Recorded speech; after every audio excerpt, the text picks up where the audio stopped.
Welcome to another virtual happy hour. Doug Blank, the historic downtown Cuero, the Hardwood. And today, Maddie and I have decided that we're going to focus on whiskey and try to use it in a way that you can use like when it's getting like hotter outside, springtime. So we're going to do about 3 cocktails, talk about some whiskey and stuff, all different types of whiskey. But let's just get right into it. I was thinking of starting off, or I know we're going to start off with a beautiful cocktail called a Gold Rush. Super easy, and yeah, let's get the spot. What you're definitely going to need is honey syrup. Honey syrup is going to be 1 part honey to 1 part water, warm water. And just pretty much why you're doing that is so it doesn't congeal when you're making your drink and it doesn't sink to the bottom. Also, our syrup at the Hardwood, we always steep like a tea or hot water with cinnamon, just give it a little bit more depth. We don't make it like fireball cinnamon, but just something just a little special. So, I mean, always have fun with that. I recommend you steep your spices, like the water in a tea, and then add it to your honey. All right, you're going to need freshly squeezed lemon juice. And typically it calls for bourbon, but for this one, we're actually going to use an Irish whiskey. Start off, we're going to use one of my favorite Irish whiskeys, Paddy's. Like a shot?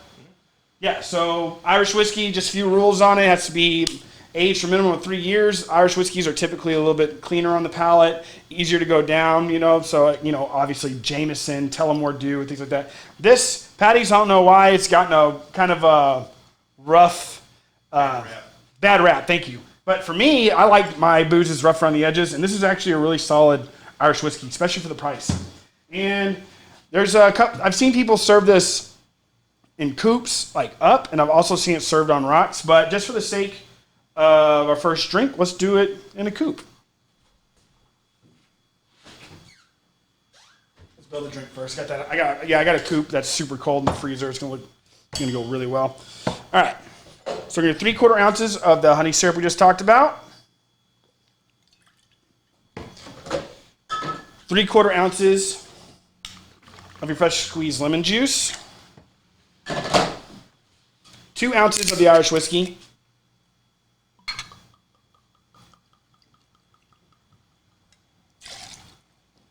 Matt, does that build sound familiar to you for any reason? 3/4, 2 ounce. It's very similar to it. It's pretty much the same build as a daiquiri. All right, some ice. Shake it like nobody's watching. Baby.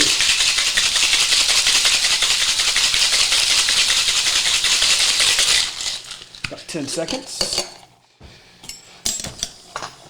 You're going to double strain it. Use your Hawthorne strainer, which is in my left hand on the big tin, and then a fine mesh strainer I have set in the small tin. For the sake of not making a mess, you can always just double strain it into your glass.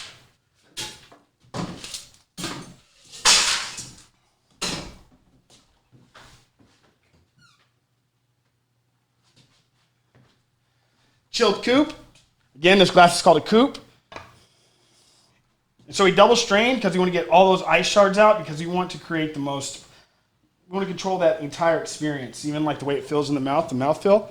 So you just want to be nice, smooth, viscous, and just super refreshing. Go down quick, like nothing to like just get in the way of that. All right, swath of lemon. 6 inches up, 3 inches back. And I know I discard the peel. Again, we went through all that trouble to double strain and just to make this to really work on the mouthfeel and get like that really smooth texture. So I find putting a garnish to float in there is kind of counterintuitive. So with that said, this is the Gold Rush. But instead of made with bourbon, it's made with Paddy's Irish whiskey.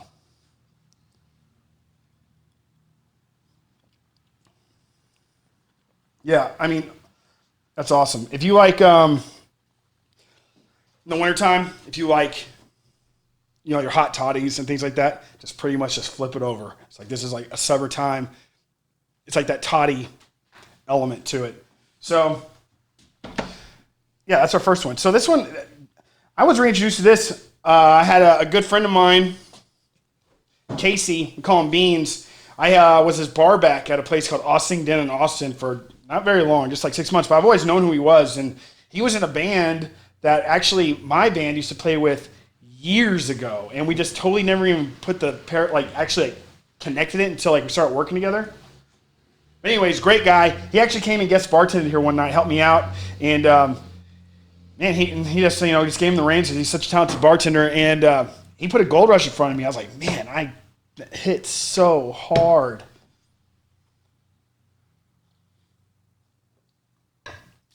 So again, Paddy's Irish Whiskey. I love it. But you can do this Jameson, Tullamore Dew. I can only think of 3 Irish whiskeys right now. You don't want to do it with your red breasts and things like that. You want to do it more the lower end stuff. But again, lower end in price, not lower end in quality. So I wanted to do one of these on the rocks, but I figured we'd just move into an old fashioned. So we're definitely gonna do an old fashioned. Old fashioned might not necessarily be the most summertime drink, but while we're gonna talk about it, I'm gonna get some ice out to allow it to temper.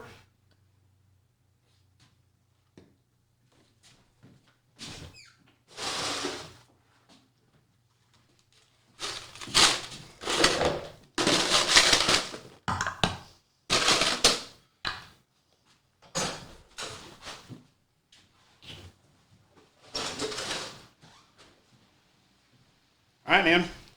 So a lot of people claim that the old fashioned is the first cocktail, the first drink to be referred to as a cocktail. And a cocktail essentially means that it has a limited amount of ingredients, no more nor less. And that's going to be spirit, bitters, sugar, and water. And water typically meaning the ice. It was created in what we honor at the Hardwood is what we consider the original, created the Pendennis Club, and that is going to be in Kentucky. And they essentially just had this the story that goes around with the old fashioned that the old timers at the time, this is turn of the century, late 1800s, getting into 1900s, the kids like me, or I'm not a kid, but the bartenders at the time, they were had their chips on their shoulder. They were adding things. They were adding citrus to their drinks and stuff. And that was for the old timers, just too much. So they wanted an old fashioned style drink, and that's how apparently the old fashioned came about. So our old fashioned that we celebrate at the Hardwood is going to be 5 dashes of Angostura bitters, a cube of sugar. We also put 2 ounces of bonded bourbon, and we use Old Granddad Bonded. So this, and again, then we started on hand-cut ice, and that is going to be, so this is our old fashioned is rough around the edges. And the reason ours is so rough around the edges is because we just want you to know that you're drinking whiskey. We want you to know this is a real stout drink. And also with an old fashioned, you don't necessarily want to slam it. You don't want to chug it. Actually, something serving a coupe, you actually relatively want to drink quickly,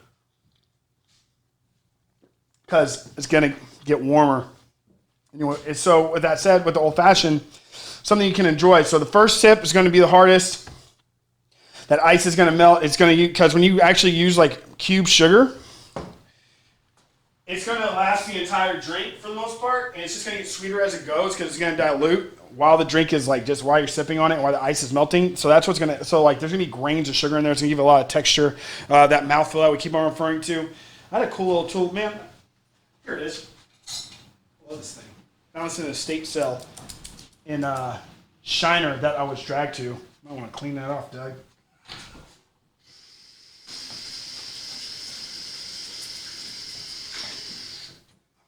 I think I've mentioned that before.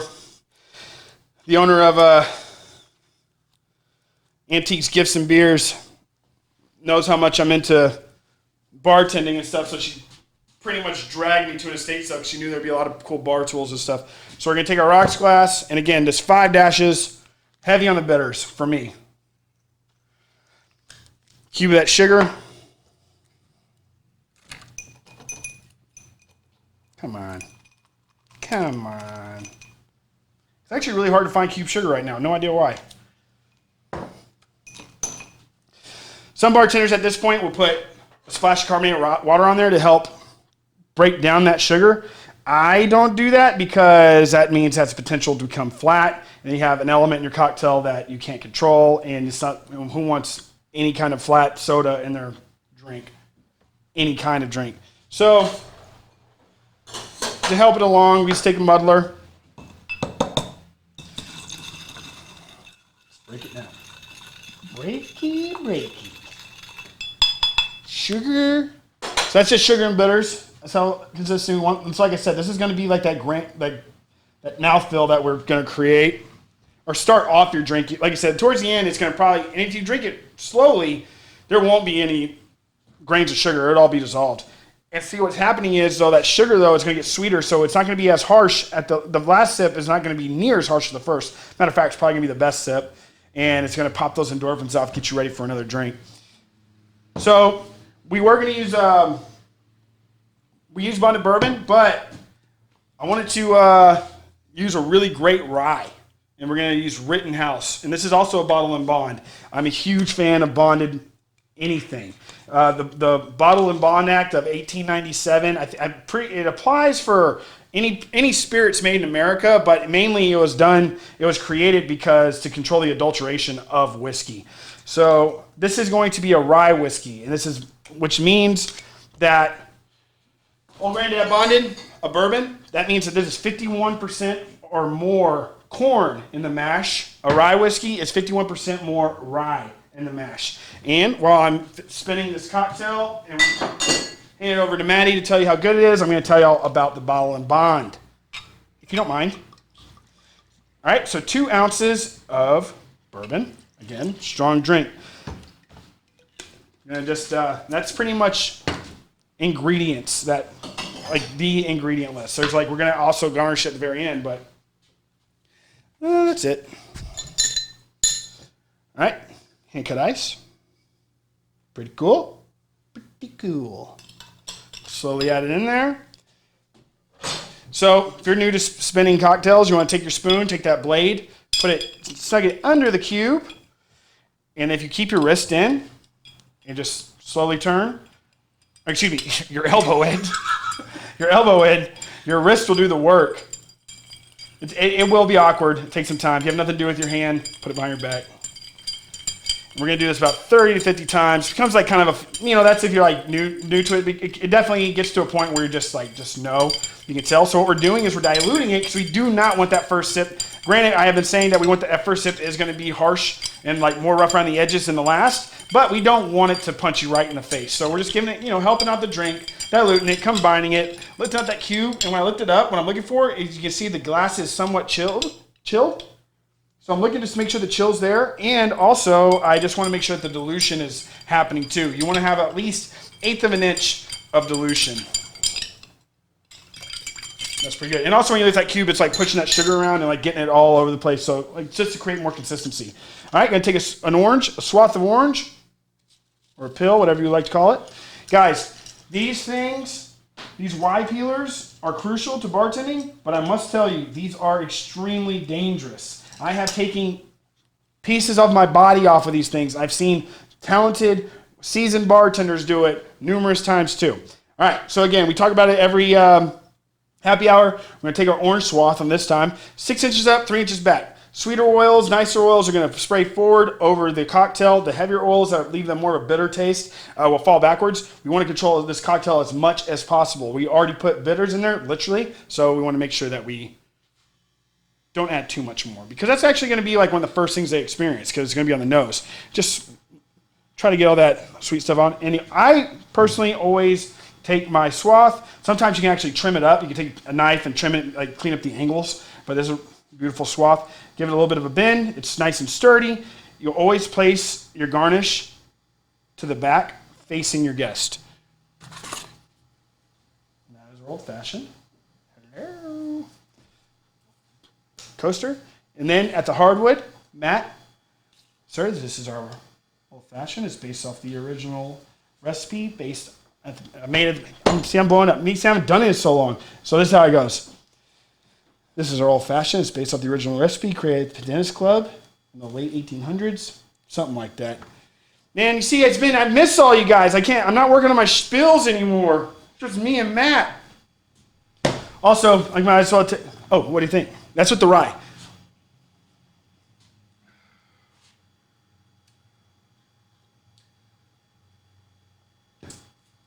Yeah. So, sorry, I'm touching Matt and I, we came to a conclusion that I'm sweating my butt off, so shoulder wipes. I'm trying my best. So, with that said, take this moment for it. We're going to talk about bourbon and rye a little bit more. But before we move on to that, please, guys, take some time, put some money in a virtual tip jar, Venmo at Doug/blank. Doug-blank, please. Are you going to search my name, I'd imagine? Yeah, if you search Doug Blank, it'll come up. Guys, last week y'all are so amazing. Y'all helped me and Maddie push through. We actually got this camera to because the more y'all pitch in, the more you help us out, the more content we're going to create and the better we're going to make it. There's no signs of our situation changing anytime. So we're making. I've been saying this is strange times. We're making doing creative. What did I write? I don't know. Creative solutions, creative measures. Oh, strange times call for creative measures or something like that. But anyway, so we're just doing this stuff, and also when we get back up and rolling, we are loving doing this. Dude, me and Maddie have been busting this stuff out, and we're taking it very seriously. Please give us, please go check out our new YouTube channel. It's just under Doug Blank. We're trying to move this all over to YouTube so we can start archiving these and be a little bit more efficient. And to be quite honest, we would like to start, obviously, monetize it and make it to where we can actually make a few bucks off of this. We're not trying to pad our pockets and get rich. But we are. We need your help. So, no, yes, we're trying to do 1,000 subscribers. I know that sounds like a big goal, but I think my personal page on Facebook has a lot of followers, so I figured it's something we can achieve. Anyways, with that said, thank you guys for tipping, and don't forget about us. Please keep it coming, because when y'all tip, it's just going to make this even better. Timmy said, "Hi, Durgy. Hey, babe. Team Perch. Team Perch. Come by. Yeah, so people, we need your money. So, old-fashioned classic. So good. All right, so Maddie, make sure you can see this on here. These are two. I'm a huge fan of Bottled and Bond. Reason being, Bottled and Bond it's called the Bottled and Bond Act of 1897, and so what that is, people are you always hear about bathtub gins and stuff like that. Well, it's even before that. Bathtub gins was more prohibition, but everybody's just making garbage alcohol, stuff that could literally kill you and poison you. And so the government got involved. We're doing Bottled and Bond to guarantee that that the American people are getting a product that is being promised to them. So the rules of Bottled and Bond are going to be, I can speak for these two. For a bourbon, it has to be 51% corn or more. For a rye, it has to be 51% rye or more. And I'm going to go ahead and tie the rest of them together. If there is any corrections, please let me know. So Bottled and Bond, from that, with those two specs, everything has to be grown and distilled in the same growing season. It has to be aged for the minimum 4 years in new American oak charred barrels. And it has to be aged in federally bonded rick houses. And that's pretty much the base of it. And what that's doing is just guaranteeing that there's nothing else added to it. There's nothing else blended in there. There's no dyes. There's no crappy sugar crashing or adding sugars to it. There's no unwanted alcohol. Dude, there's bottles of alcohol. You think you're getting whiskey? Kentucky Deluxe. That's pretty much flavored vodka. It's pretty much flavored vodka. So, anyways, just keep that in mind. That does not mean that you have to go out and buy Bottled and Bond to get a good whiskey. Matter of fact, some Bottled and Bonds get really pricey. These two are well priced. So that's why I always suggest these. If you just want to have a bottle on the back bar, and they have to be no higher or no lower than 100 proof. So they're strong, very strong. So a whole bottle of this will go a long way. Again, that doesn't mean you can't get your Maker's Mark. You can't get your Evan Hill does a really good standard whiskey and stuff. there's there's all kinds of great whiskeys. Jim Beam, that's a great whiskey. I know a lot of people for some reason around here think that it's not, but Jim Beam's a great house. With going on with that, so this is a really fun whiskey. We'll go back to this, but I'm really into this Rittenhouse. I've always have been. There's a cook over at a place I used to work in Austin that really loves this stuff. This is so Rittenhouse, a rye whiskey. Before there was bourbon, I mean, there's definitely rye whiskey, but rye whiskey seemed to be king when the bourbon, like when whiskey started really making its mark in America. Because before there was whiskey, there was rum. Americans drank rum. So, but whiskey. So rye whiskeys were the first. This is actually this is made in Kentucky. But it does not have to be made in Kentucky to be bonded. That's another fun fact. Like to make an actual bourbon, people think it has to be made in Bourbon County, Kentucky. That's not the case. It has to be made in America and follow the guidelines. And it's crazy because if somebody does call it bourbon, it doesn't. It has to follow the same rules as bottle and bond, except for the growing seasons and things like that. And also with this is I think it hails from like Maryland, Pennsylvania. This whole recipe. So this is like just a really old way of drinking whiskey. So rye whiskey is going to be more spicy, more like on the baking side of things. Actually, let me see what's going on in here. I had a Glencairn somewhere around here. Have you seen that Glencairn? That, whatever.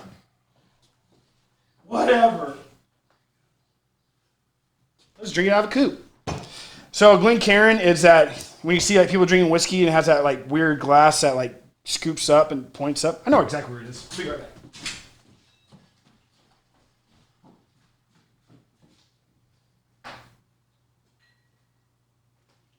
Hello, I found it. Oh, this thing is just like, dare I? So it's called Glencairn. This actually, I think it's a more modern glass. And so, like when you drink whiskey, any of your alcohol, actually, a coupe, maybe stay cold, get cold, drink quickly. That's what this is for. Your whole face gets in there. Rocks glass. Get rocks. It's designed for ice. And still get your nose in there. Get a lot going on. Glencairn.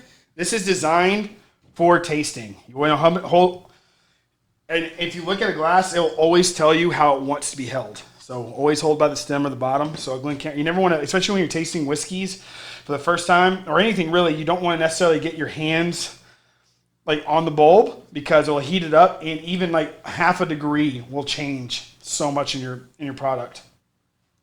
So this is designed to swirl. And what you're doing is you're aerating and opening it up. And if you look at this glass tells you exactly how to drink it. So that means when you put your mouth right here, your nose is right there with it.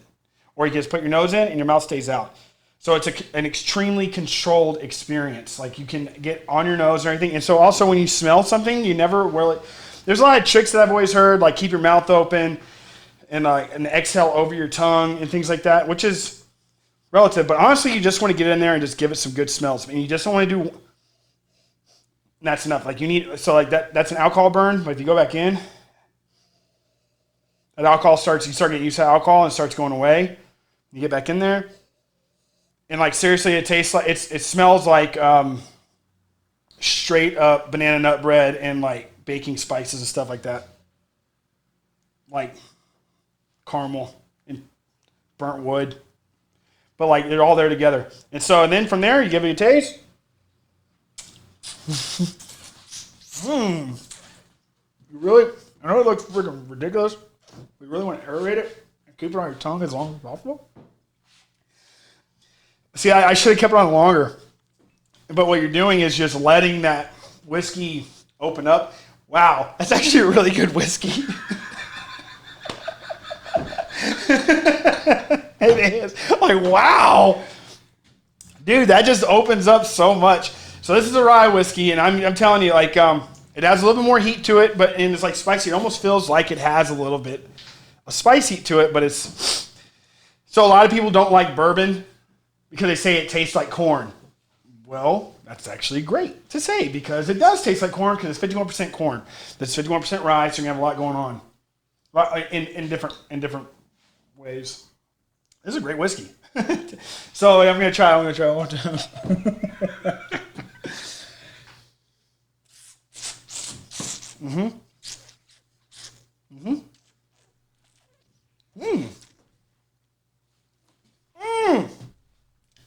That's really good. It is really good. All right. So that's a little rundown of American style whiskey. And again, please, in the comments, let me know what you think. Add on to it. Let's make sure everybody's getting the right information. So I do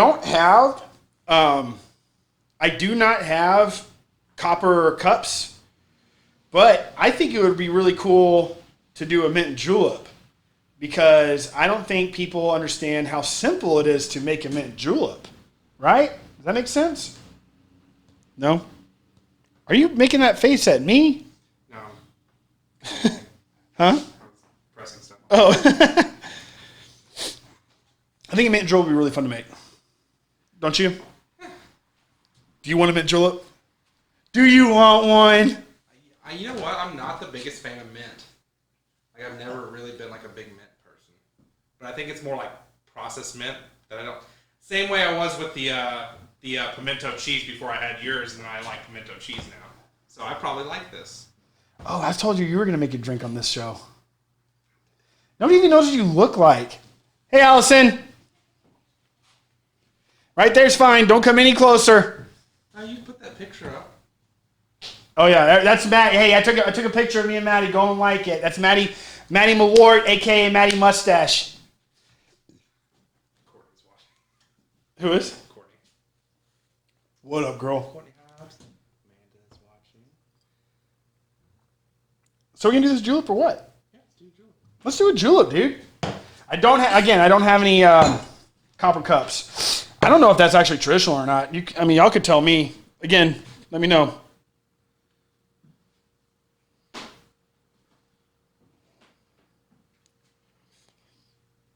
Drizzle with Jamaican rum. I like that. I like that. Oh, man. That's a good idea. Do I have Jamaican rum? This one? Do I have Jamaican rum? I have rum agricole in my car.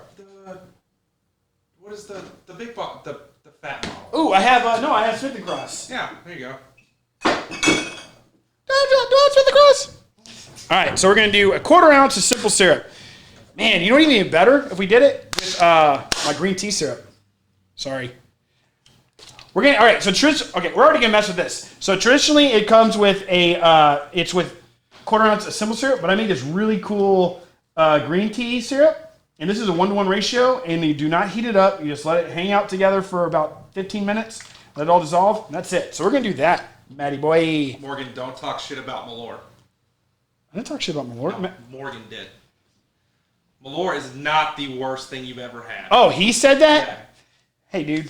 You don't talk about that. We might or might not have had some Malort before the show started. Carl Jepsen is a saint. Indeed. So that was a 1/4 ounce of the green tea syrup I made. But at home, just use simple syrup, 1-to-1 ratio. We're gonna use a cube of granulated sugar. That's why we did a really low count on the simple syrup. All right. This recipe calls for 2.5 ounces of bourbon, and that is quite bold.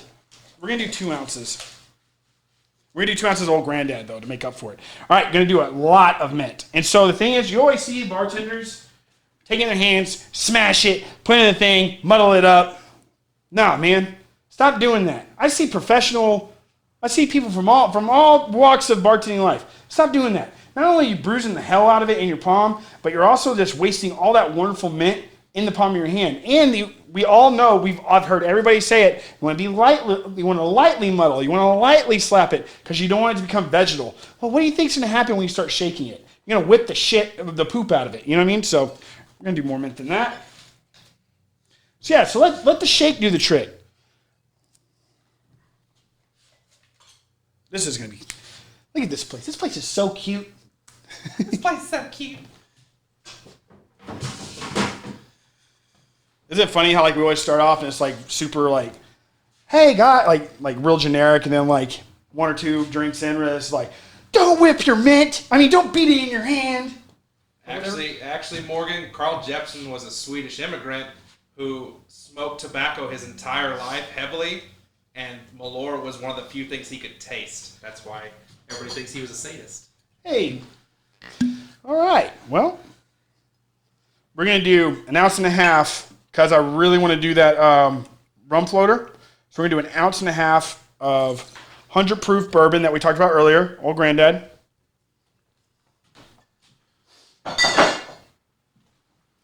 We need crushed ice, pebble ice. Get it from Sonic, Butch Chicken, Cayenne. I don't know if Cayenne sells. What's that called? Pebble ice. All right. So again, we're gonna let the ice do all the talking on this one. We're gonna let the ice take care of the mint. We're gonna do something called a whip shake. We're gonna do this so lightly. All we're doing is incorporating. That's all we're doing. Just getting all those flavors together. Just making sure everything is broken up. Don't forget we have a cube of sugar in there, and the reason we have a cube of sugar in there is just to create some texture and obviously sweetness. But you want to feel that grit.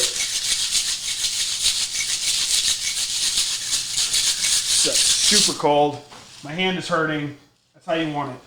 So traditionally it goes in a copper mug, I believe. I don't know if that's like true to era, but I've always had them that way.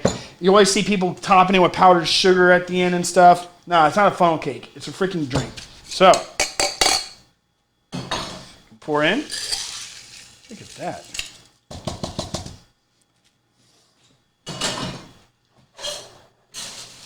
Top off. We're not gonna do snow cone just yet because don't forget we're gonna do this, which is gonna be Smith & Cross. This is Jamaican pot still rum, super funky. Got that nice color, not because of its age, but because of the dunder being added into it. This is actually probably a 3-year-old rum, but they take dunder, which is what's left over in the pot stills after the distilling process, and they put it back into the distillate just to give it some more depth, some extra flavor. That profile that everybody loves about rum. Oh my God, that's probably one of my favorite rums of all time. Just gonna do a quarter ounce. This is a naval strength rum, so it's 114 proof, so only quarter ounce. This is a very strong drink, and I'm quite envious that I'm not gonna be drinking it. All right, so from there, make a little bit of a snow cone. I think lemon would be lemon and bourbon can never go wrong. Where's that death trap? There it is. Swap the lemon. 6 inches up. 3 inches back. Yeah, 3 inches back. All right, so we're going to do this. Springtime. This is not a tiki drink. I'm wearing a tiki shirt. And I think this would be just too cute. Ugh! All right. Get that right there. And then, piece de resistance. A bushel of mint, a bouquet, if you will. So this is what I do for garnish. I did not come up with this. I saw a bartender called Bad Birdie, I think. I saw her do this one time in a video like a couple of years ago, and I just been obsessed with it. So, just you know that mint's expressed. That's perfect. Like, look, it's even it livens it up. Break those stems off. Put it into the party. Don't be tardy to the party or whatever. What's that one song that was on that weird show? Don't be tardy to the party. Give it a little umbrella. How about a cool straw? Look at that.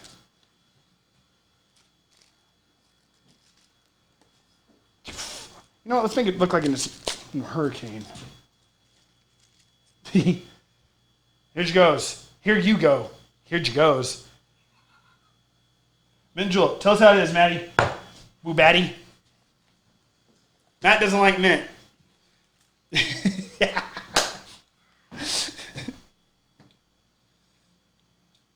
Yeah? It's very refreshing. The mint definitely livens up everything. Mint. The bourbon with the lemon. Those are almost the same specs that you would use for a mojito, but instead of rum for bourbon. And everybody's like, why don't you make mojitos? Like, I love mojitos. I love mojitos. I love mint. I love rum. I love sugar. You think I don't love mojitos? I just want you to try something different. How about a swizzle sometime? I know I keep on saying that we're gonna do like all these things, whatever, and I forgot to. But like, we need to do like a vote.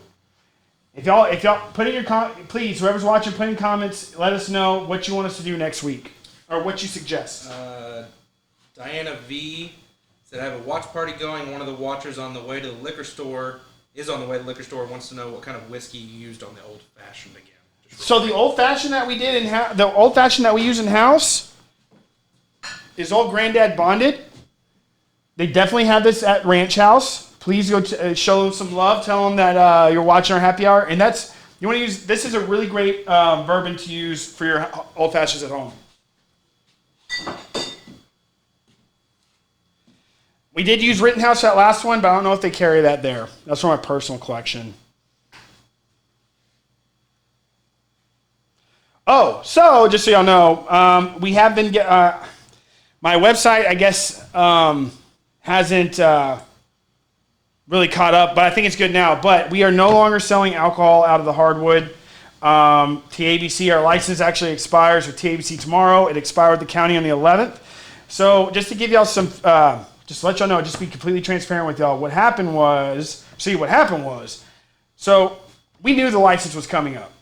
Our renewal, no big deal. We had a big event planned with Violet Crown Spirits for an all-day party to help create some revenue to go on that. Then we had a couple of private parties. Then we also had just almost a month of revenue just taken away from us because of the executive order. I did preemptively close down the hardwood 2 days early because I saw the writing on the wall. And the executive order that was passed that we can only have 5 to 10 people in the bar at a time, and all the precautions we had to do, it was just really, really daunting of a task. So we just went ahead, and I don't want to get my parents sick, or just like you guys, don't want to get y'all's. I don't want to get anybody sick. But anyway, so TABC will not defer payments due. I don't know exactly why. They expected us to pay a very serious price tag, which we were ready to. We were prepared to create that income to give to them. So our license is effectively not. It's expired tomorrow, but that does not mean that we have to start all over. All we got to do is pay in full, and they don't let us make payments. Everything has to be made in a full payment. But once we pay, we're back in action. So it's just a matter of time. Definitely talking to a lot of people. I'm like putting my feelers out there, looking for partners, looking for investors. So please, y'all know anybody that wants to take this industry seriously, or is serious about this industry, and that they would love the hardwood and being a part of this, tell them reach out to me. Or if you reach out to me, I would happily reach out to them. So, but I'm not the only one. There's millions of us out there. There's a lot of people hurting. There's some establishments in Austin, like Magnolia Cafe West just called it quits, which is heartbreaking. So anyways, I just want to be transparent. The county, I owe them money as well in fees. We have been in communication, but it's kind of just right there in limbo right now. So hopefully they can help me out as well. But I was hoping that TABC would defer our payment, at least give us like 6 more months to make the payment. But they won't. And it's like if we had that tremendous amount of money to give them, it's like how long is this going to last? So like if I gave them a serious check, it's like how long? I mean, what if this happens for another year? You know what I mean? It's like, what about then, Applied for the EDIL and everything like that. So I've done everything. I have been extremely active. I call the office of our Congressman, of Congressman Vela all the time. I do everything. I'm a pain in the butt, actually. So, and I kind of am sorry for whoever has to deal with me, but at the same time, it must be done. So, again, please tip us on Venmo. It helps us out tremendously. Like I said, when you tip us, it's going to not only, right now, the tipping is just to help us make this better, to get our content better and better and better. And then, we just want to be a force to reckon with. I mean, the hardwood, we don't want it to just be a cute little bar in Cuero, Texas. We want to be the best bars, not only in Texas, but in the nation. Cuero doesn't need a craft cocktail bar, but it deserves a craft cocktail bar. Not only does it deserve a craft cocktail bar, it deserves one of the best bars in the nation. And I mean that. So, with that said, I'm going to make a highball. Now, highball is going to be based off of Japanese whiskeys. So this is one of the Japanese whiskeys we keep in house. This is Mars Y. So Mars Y 45. This is actually based. They wrote this. They built this blend in this whole entire bottle to be very much like American style bourbon. So that's why I thought that'd be a great, or American whiskeys. That's why I thought this would be a great bottle to introduce to our community to start off. I had a high honor to have dinner with Hambo-san, who he's the third master distiller of this of Mars Distillery in Japan. Third generation, the third largest distillery in Japan, and it's one of the best bottles out there. But we're not going to use that because I have a whole entire setup for a highball. So when you make a highball is technically 2 ingredients for a cocktail. I guess 3 since we're going to have ice in there. It's give or take. And it just means, essentially a highball is spirit and mixer, okay? And so a traditional highball, especially a Japanese style highball, you want to make sure everything is as cold as possible, even your tools. So I have everything in the freezer, including the spirit, and I'm going to go get that now.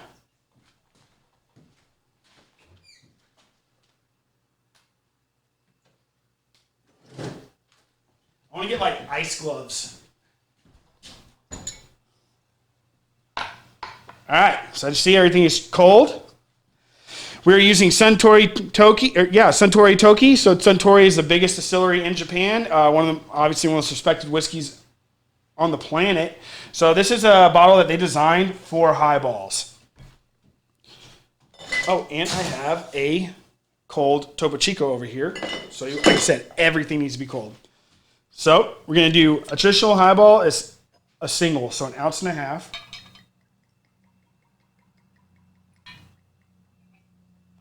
Right into the glass. Get it to the side. That's all you need your tools for, right there. So we're going to take the tongs. I even messed up. My spoon should have been frozen too, but I didn't do it. Take this Collins cube, hand cut ice, right in there. We're going to take that cold topo.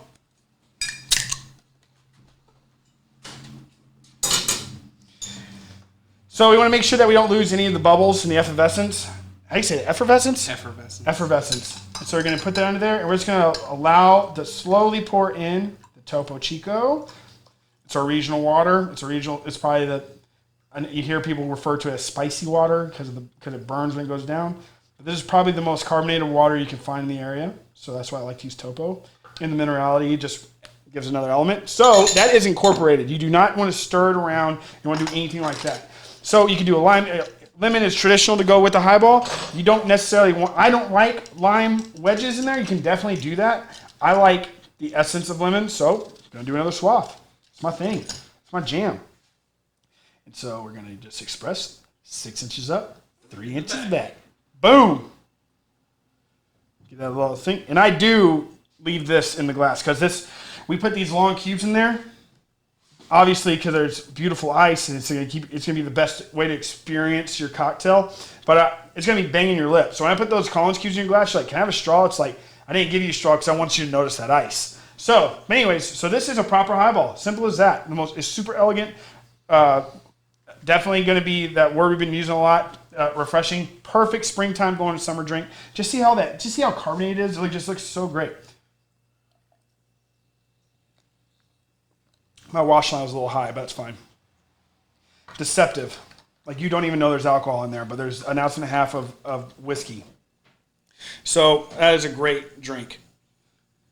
This is, like if we went to Japan, this is like what we would drink in highballs. That's what we do. Like there's a machine, the place I used to work for in Austin, Japanese place, they would have just machines with Suntory Toki hooked up to it, just with perfect carbonation, just hit that gun, just fill it up with like perfect blend of highball, and then a swath of lemon.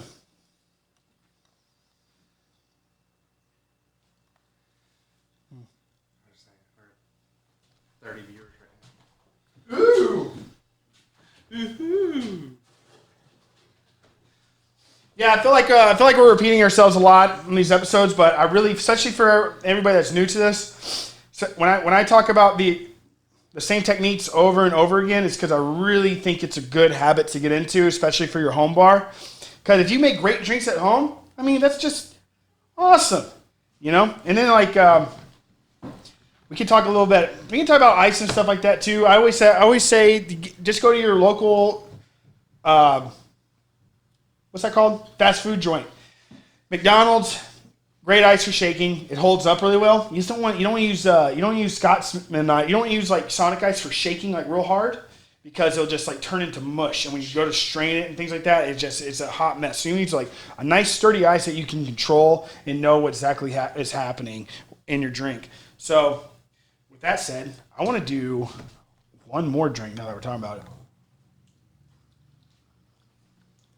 Because I think that's something that is always forgotten about in bourbon and whiskey is the tiki element. So we're going to do something. We're going to do one more drink. We're going to do a tiki style cocktail. And what we're going to use is the honey syrup. Okay, so this is also going to be inspired by Don the Beachcomber. Don the Beachcomber is the godfather, like the grand poobah of tiki. Tiki is true Americana. In the 1930s, when he's the one who I don't know if he actually said the word tiki, but he is the one who created tiki. He had a very famous combination, and it was called Don's Mix No. 1, I believe, and it was honey. It's known for honey and grapefruit. He did a blend. It was pretty much a cordial, if you will. So it's going to be inspired by that. This is a drink that I usually call... There's a drink that I've called a Don's Mix, actually, that is going to be very similar to this. But I really want to use this in grapefruit and whiskey. I think it'd be great. So we're going to do 3/4 ounce. As a matter of fact, I'm going to use 1/2 ounce of lime juice, freshly squeezed. Freshly squeezed grapefruit juice, a whole ounce.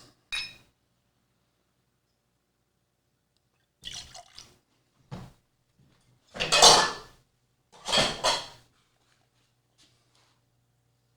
really like the spice, man. I really like the spice of this Rittenhouse. So let's do 1 ounce of that. And honestly, 1 ounce of brandy St. Louis brandy. Perfect. And 1 ounce of brandy St. Louis brandy. Shout out to Jen at Brandy St. Louise. We featured her bottle on our second happy hour, and she is a wonderful person. And if you have a chance to go to the store and pick up a bottle of Brandy St. Louise, you absolutely should. Available at Ranch House off of Broadway in Crow, Texas.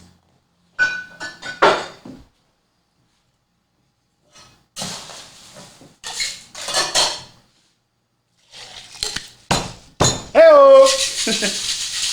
10 seconds. It's called a whip shake. It's not going to be like that hard shake that we've been doing. This is going to be something that's going to get everything incorporated. Because we do want this we want this to have a little bit of kick. We want that juice to do the talking, but we really want that booze to shine through as well.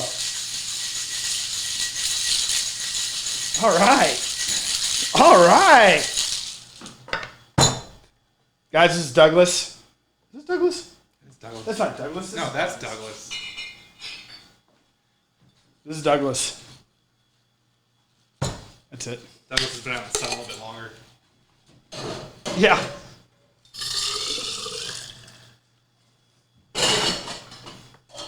I'm going to top this off with crushed ice. Tim S. says he's loving the shirt. And Sheridan V. said, that's us. We are the Japanese folks. We miss you, buddy. Who said that? Sheridan. Hey, Sheridan.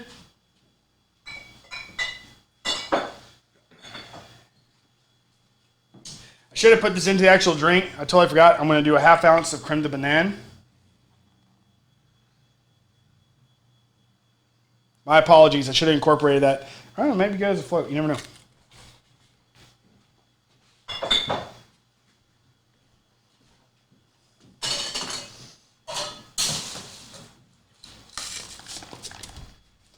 Pack with ice. So the reason we use crushed ice is especially these big cups, because you're. I remember one time, it actually kind of broke my heart. I gave this beautiful tiki cocktail to this lady out in the front. She goes, "It's a lot of ice for as much as I'm paying for this drink." I'm like, "It's like 2.5 ounces of booze in there," and it's like, and I just like created that. But the thing is, the reason you use so much ice is for surface area, because the more surface area that's covered by the actual ice, the colder your drink's going to be. It's not about being ripped off. It's about getting your drink as cold as possible. There is a lot of booze in here, and it's a big cup. I'm gonna give Douglas a cute straw. Let's give Doug some mint.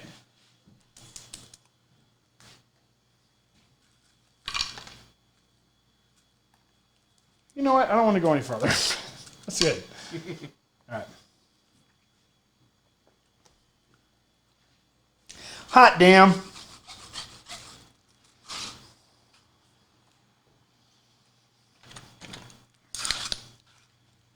I know we shouldn't be doing that, but that's good as hell.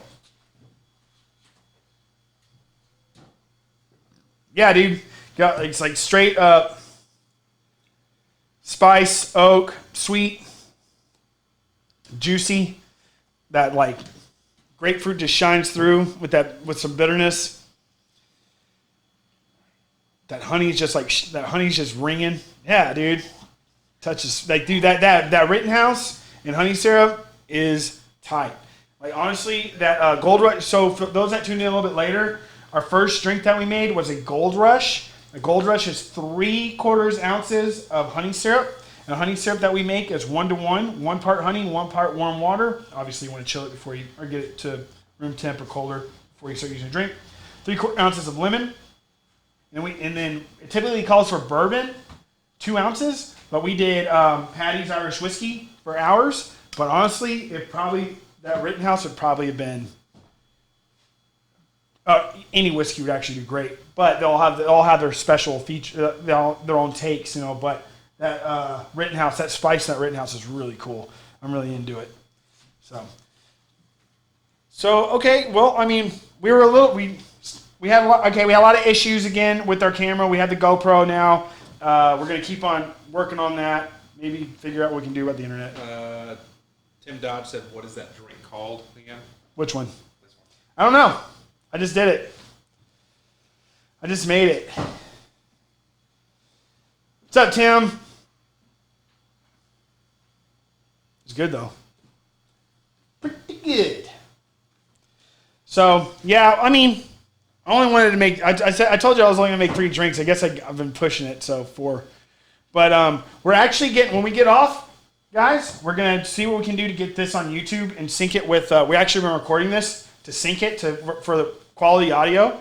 But we will be working on our first YouTube video after this. We're going to be making a cocktail called... well, you'll see.